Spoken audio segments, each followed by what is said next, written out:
What's up, guys? Sam7 here, and Mesa 4. Here's how you do it, and the boss ain't moving. Is it a glitch? Is it... Actually, I'll teach you how to do it. It's not a glitch. It's something very special, and you might not expect what it is, but brilliance of Rainhard. First, though, I want to go in and open some chest up. You can see, well, that was 7 for 8. But let's just go ahead and see what the rewards are on Mesa 4, because pre-update of the last update, it wasn't worth doing it. Now, Mesa 4 is king.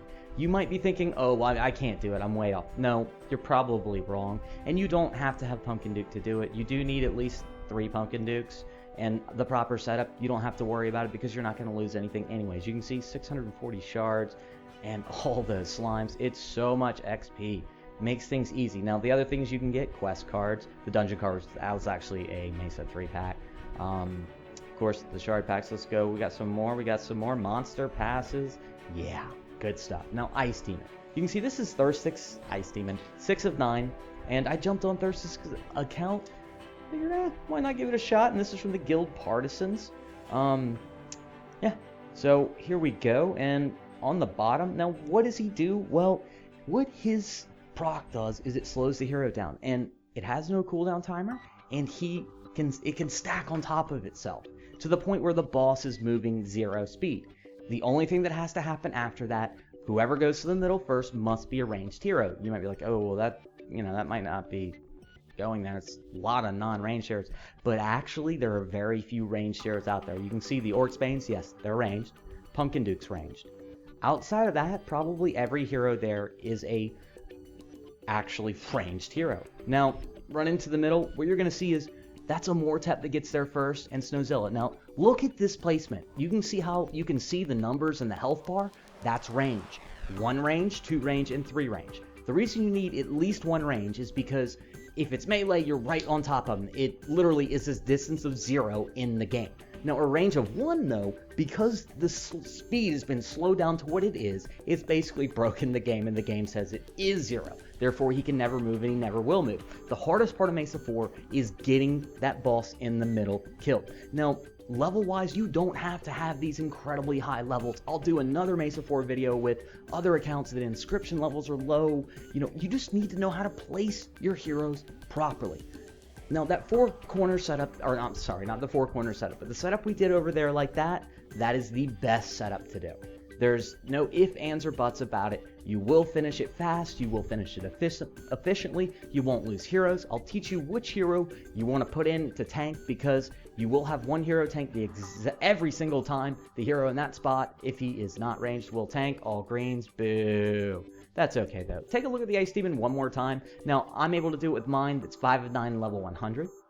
Yeah, level 100. That's an inscription level of 60 that I had on mine. Now, Thirstix is a little ahead of mine. Now, here's what you don't do. Do not set up like this. Now, the left corner and the top corner, they're hard corners. Soul Dash might have just rocked it on this one. I'm pretty sure he did. But the top corner is where I am, and I'll show you why you don't want to go in the top corner. Alright, first off, my druid ends up not tanking. That's bad. The second thing is right there. You can see the stun around Minotaur. If I don't kill him when he's stunned, he's going to go kaboom. Also, Spirit Mage proccing. Luckily, she didn't hit me that time, because what you're going to have is it's time. There it is. It hits for about 20,000, and the boss is going to proc shortly after it. So, usually he does. You can see there was the proc, and I'm down to 3 heroes. Uh-oh. That's bad. Now, what are the best heroes for Mesa? Without a doubt, Sanaboom is the highest DPS hero. You need a healer with Druid? Yes. So, Sanaboom, Druid. Those are 2 must. Pumpkin Duke, absolutely. You must have Pumpkin Duke, at least 3 of them for Mesa 4.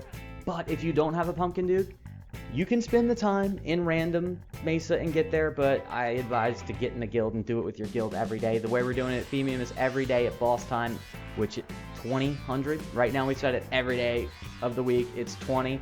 And we do the boss right after. We do the Mesas right after boss. Makes it an absolute cakewalk, unless I'm testing something and ruin it and we lose a turn. Sorry about that, guys. But can't learn without failing. That's the way I learn, so that's how I test stuff. You can see on the bottom here, we've got Ishkar, whatever it is, that's a buddy of mine, and He needs to get his ass on TeamSpeak. Hit it. Get on Teams. I'd hit it. Get on TeamSpeak. Okay. Now we're converging to the center on the boss, and now you'll notice this time while the boss is swinging away on us, no big deal, but I'm still working on my guy up top because, well, I only have 3 heroes. Now, however, though, I have the 3rd best DPS guy in the game, and that's a Mortep. 2nd best is Snowzilla. Why are Snowzilla and a Mortep so good? Why are they better than, say, a Ninja? Hey, he hits faster. A Reaper, he hits faster. Well, a Ninja versus a Snowzilla. It's roughly 24 million more damage in 1 minute that a Snowzilla will do than a Ninja. Well, how is that? Well, it's because when you have a hero that hits multiple times versus a single target, you get a lot more damage. You can see every time that red 35,000, it's popping up, popping up, popping up, popping up. That's a hero's proc showing that damage.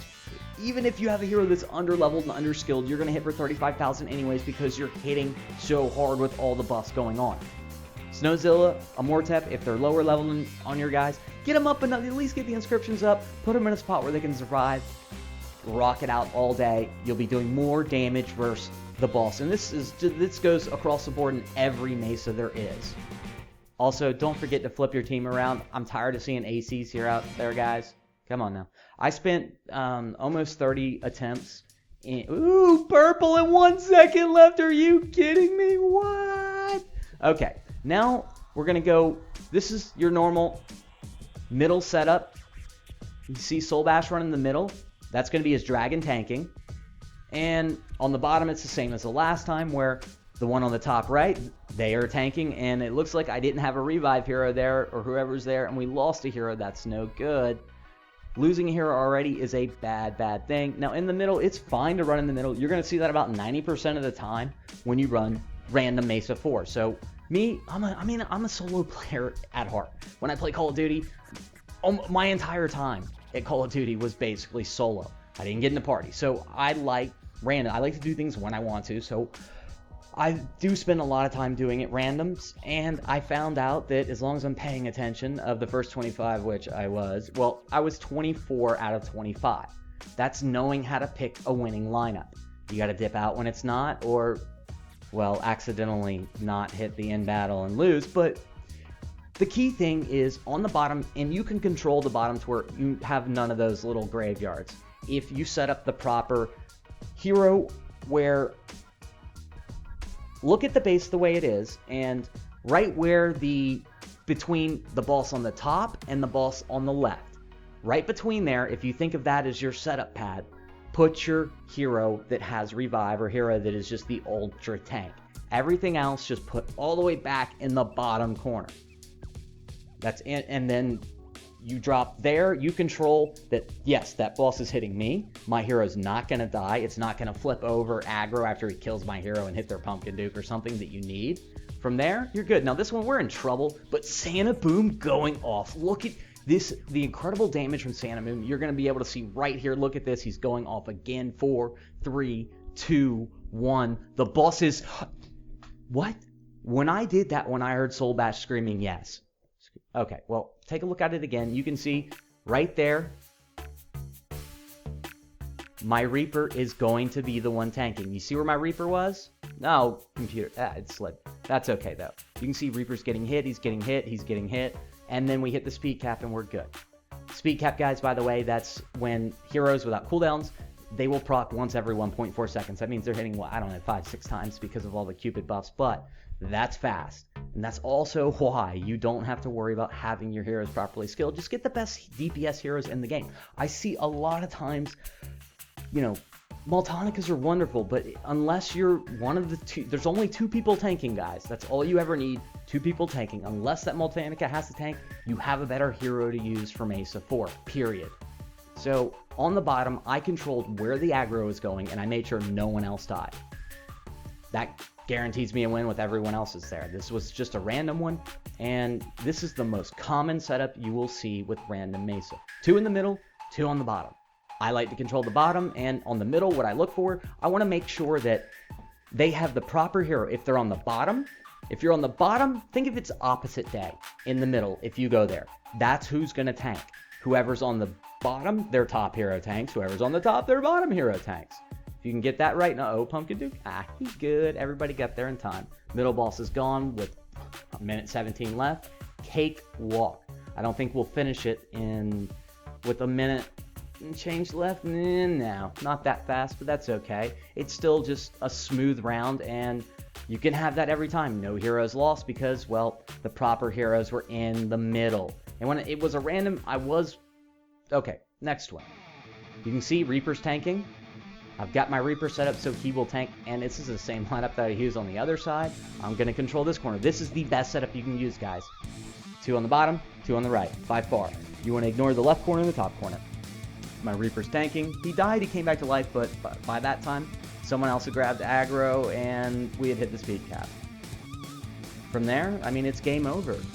You can have bad splits, and one hero run off and die.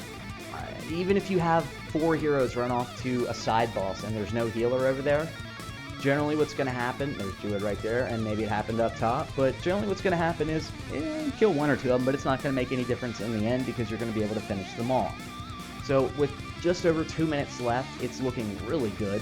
2 bosses gone, the middle one is being handled right now, the top one should be gone in the next 30 seconds or so, and it's going to be another good win. And wins are so important. When I lose one, I am so frustrated because potentially that is either a quest completion card, which is the be-all and end-all reward, outside of the legendary card, which I've seen it. I mean, it's not a myth, but it might as well be a myth to me. I ain't getting one. Especially after the last video. I'm sure IDG just loves me. But the rewards, purple chest, you're going to end up with either 1 purple slime or 2 purple slimes. Then you're also going to get Shard Pack 2, so that's Shard Pack 2, by the way, 200 shards. 200 shards is equivalent to 4,000 experience. So 1 slime, maybe 2 slimes, that's 10,000 hero experience for their skill in 1 turn. What? That means you just one set of turns, 80,000 experience for hero. That's insane. Alright guys, stand up.